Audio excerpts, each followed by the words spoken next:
Hello and welcome back to another video. Today's video I want to talk about something that aligns my interests and my hobbies and my studies particularly together in one video to discuss, as you can probably tell by the title, what makes an ethnographic novel. So I guess I should start by kind of defining what ethnographic means. Ethnographic can be most easily understood, I guess, if you kind of take away the compounds of those words. The first part, ethnos, that's like a group of people, a community, or a social collective of some sort, attached onto the graphy, the word for writing, and when you put them together you get writing about groups of people. So ultimately the ethnography is a scientific description of a group of people or a collective of people or some sort of like micro-society, I guess, and therefore usually when you do some forms of anthropology, or in my case ethnology, what is produced at the end would be called an ethnography.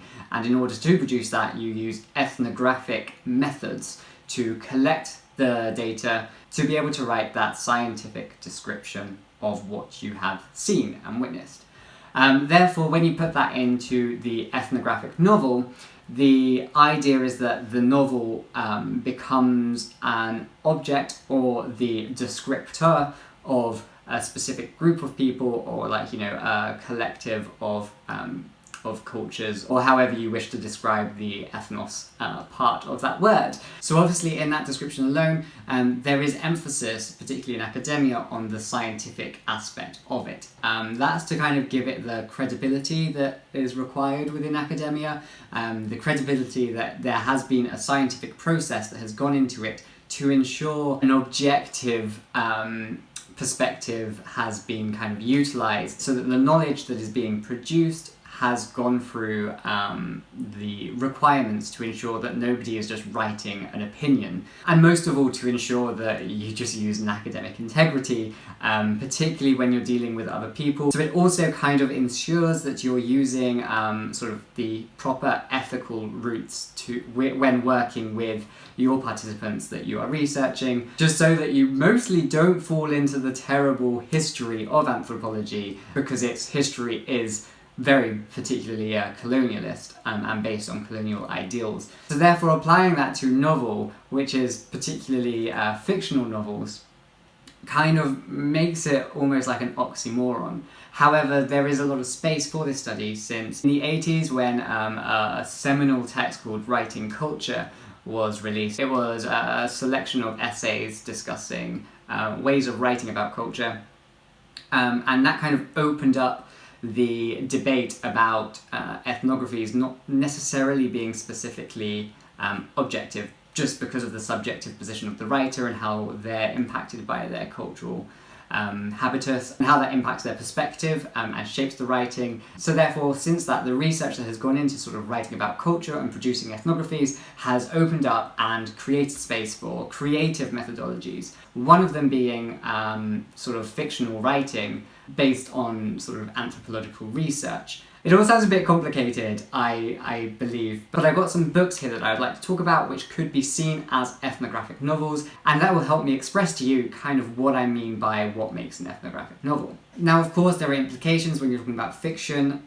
being representative of a culture, because it cannot possibly be wholly representative of a culture or a group of people. Also, it's often hard to tell with fiction, particularly when you're reading fiction about a culture that's different to yours. It's hard to tell what is based on experience or research and what is actually made up from the author themselves. So then it becomes difficult to understand the applicability of calling a novel ethnographic. But what you can then do is not only understand the text as an ethnographic object to an extent, but you can contextualize the author and to use their experience as part of that ethnographic analysis. Which kind of gives you a fuller picture as to the legitimacy, I guess, of that book being pitched as an ethnographic novel. Now, one of the books that made me want to talk about this in particular is My Cat Yugoslavia. I actually mentioned this in my master's thesis as a book that has potential to be read as an ethnographic novel. The reason is because in this book there are sort of two timelines. There is the son who is navigating being a refugee/immigrant in Finland whilst also being a gay man. So you kind of understand his experience of that, which you can read as an ethnographic explanation of gay culture, but also the refugee or the immigrant culture, specifically from the Balkans in Finland. However, I think the biggest part is actually when you follow his mother's storyline when she's younger and living in Kosovo. And there are moments of rich description about Kosovan wedding rituals. And those moments are truly feel ethnographic, because it is a description of marriage rituals from the perspective of the female in a small Kosovan village. And it reads almost like an anthropological description of these sort of rituals and how this community practice wedding and what it means, what it represents, what symbols are used, why they're used, how they do it. All of these things kind of build up a really strong and developed idea. And obviously Statovci himself comes from this background. So not only is the son's storyline reflecting Statovci's personal experience of being a gay immigrant in Finland from the Balkans, but the mother's storyline also can be seen as representative of Statovci's cultural background. So maybe his own mother had gone through similar wedding experiences that he had read about or seen, or maybe possibly even experienced. So I feel like this one, despite having some magical realist elements to it, can really be read as an ethnographic novel. And then of course there is Not a Virgin by Nuril Basri. This book in particular, in the afterword, I believe, the translator actually talks about this being an ethnographic novel. So reading the translator spoke of this one as an ethnographic novel really helped to sort of legitimize the context of this book. Following 4 Indonesian teenagers, this book deals with the queer subcultural community that's moving around the fringes of Jakarta.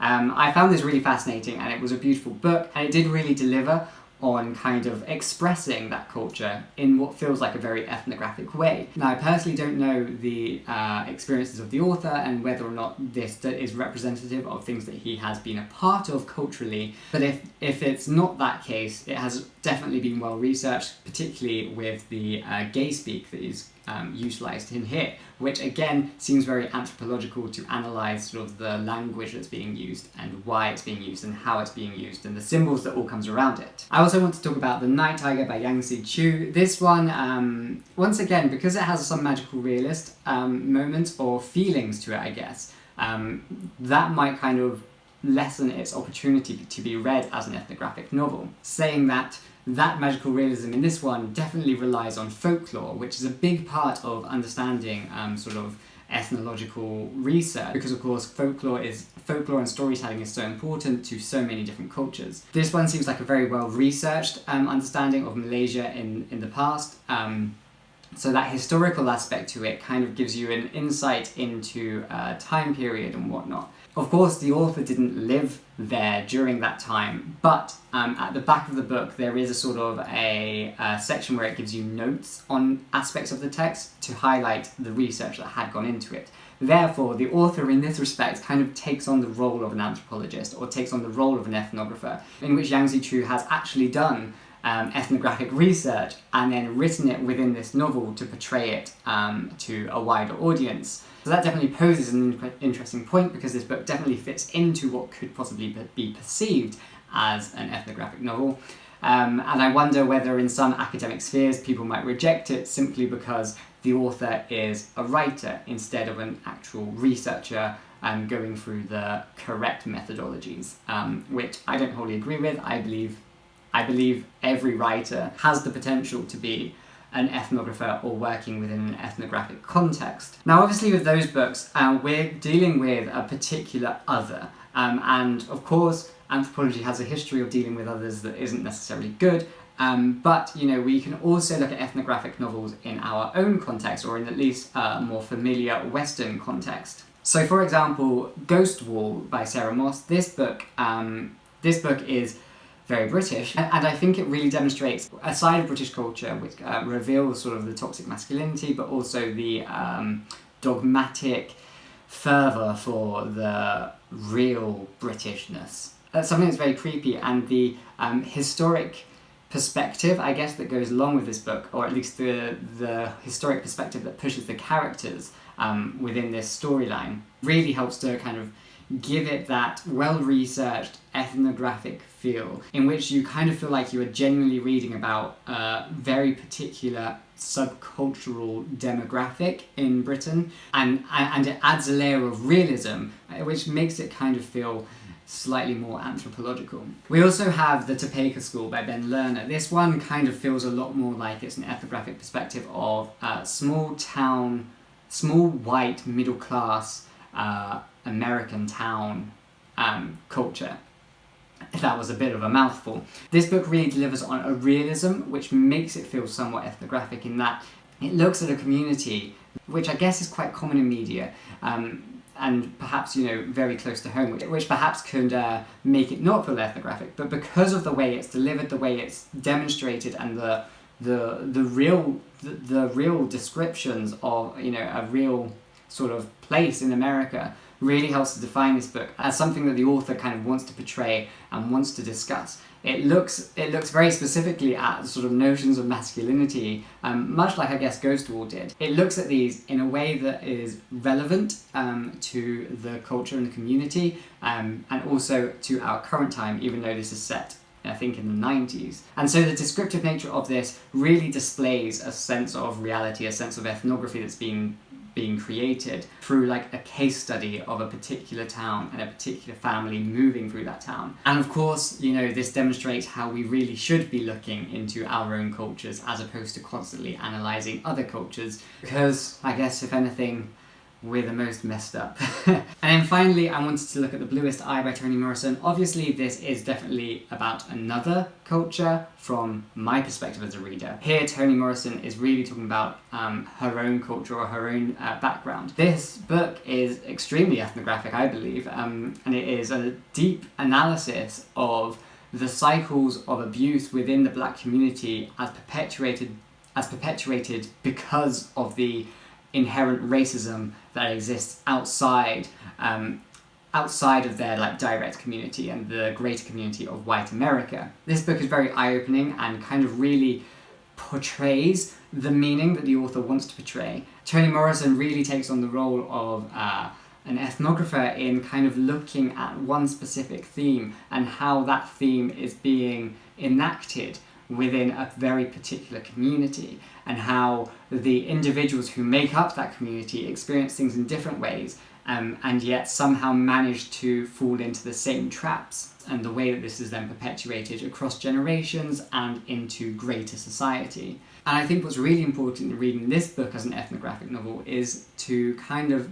be jarred into the actual reality of this book, to remind you of your own position if you are white, or even to help you understand your own position as a black reader of this book within the context that you might be moving around in. That adds an additional power to this book and really demonstrates how when we talk about books being powerful and eye-opening and, you know, kind of teaching us things, that's the ethnographic aspect of it.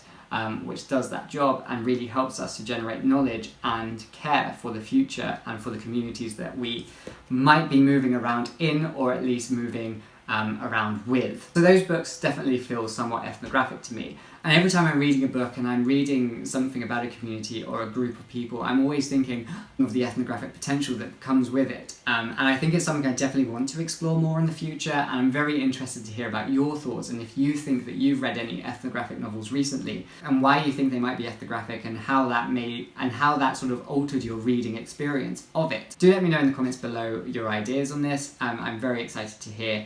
And I hope this video kind of made sense. I did just kind of have the idea, sit down and film it with these books in mind. I'm hoping that now that I've ended this video, I have managed to portray what I might have wanted to portray. We shall see in editing. Hopefully I can splice it all together nicely. Anyway, I'll see you soon for another video. Bye bye.